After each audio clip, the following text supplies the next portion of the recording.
Biscuit കണ്ടപ്പോൾ തന്നെ കുറച്ച് ആൾക്കൊക്കെ പിടികിട്ടിയിട്ടുണ്ടാവും അല്ലേ എന്തായിട്ടെന്ന്. അതന്നെ ഓറിയോ കേക്ക്. ഇതുവരെ ഞാൻ ആക്കിയിട്ട് സക്സസ് ആവാത്തൊരു ഐറ്റം കേട്ടോ. ഇത് മാത്രമല്ല, മധുരമുള്ള എന്ത് ഞാൻ ആക്കാൻ വെച്ചാലും സക്സസ് ആവാറേ ഇല്ല. അതെന്താണെന്ന് എനിക്കറിയില്ല.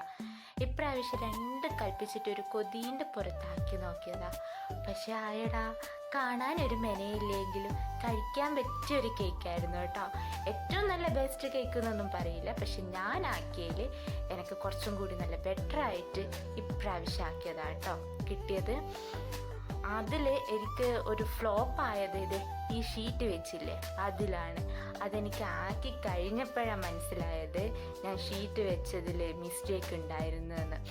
ഇങ്ങനെയൊന്നും തട്ടുന്ന സമയത്ത് എനിക്കൊന്നും മനസ്സിലായിട്ടുണ്ടായിരുന്നില്ല ഇത് എന്തെങ്കിലും മിസ്റ്റേക്ക് ഉണ്ടെന്ന്. ഞാനതിനെ മര്യാദയ്ക്ക് പൊങ്ങാൻ അനുവദിച്ചില്ലാന്നേ, ആ ഷീറ്റ് മര്യാദയ്ക്ക് വെക്കാഞ്ഞിട്ട്. പക്ഷെ ഉള്ളൊക്കെ നന്നായി വെന്തിട്ടുണ്ടായിരുന്നു കേട്ടോ. നോക്കിയേ, ഞാൻ ആക്കിയതിൽ എനിക്ക് ഇങ്ങനെയെങ്കിലും ഫസ്റ്റ് ടൈമാട്ടോ കിട്ടുന്നുണ്ടായത്. കുഴപ്പമില്ലാത്ത ടേസ്റ്റിൽ തന്നെ എനിക്ക് കിട്ടി. ഫൈനൽ ലുക്ക് ഞാൻ എടുക്കണം എന്ന് വിചാരിച്ച, പക്ഷെ എന്താ അതേ ടൈമിൽ കറണ്ട് പോയി. പിന്നെ ഇത് മുന്നിൽ വെച്ചിട്ട് എത്ര നേരം നിൽക്കുക. അതുകൊണ്ട് എമർജൻസി ലൈറ്റിലാണ് കേട്ടോ ഈ കാണിക്കുന്നത്.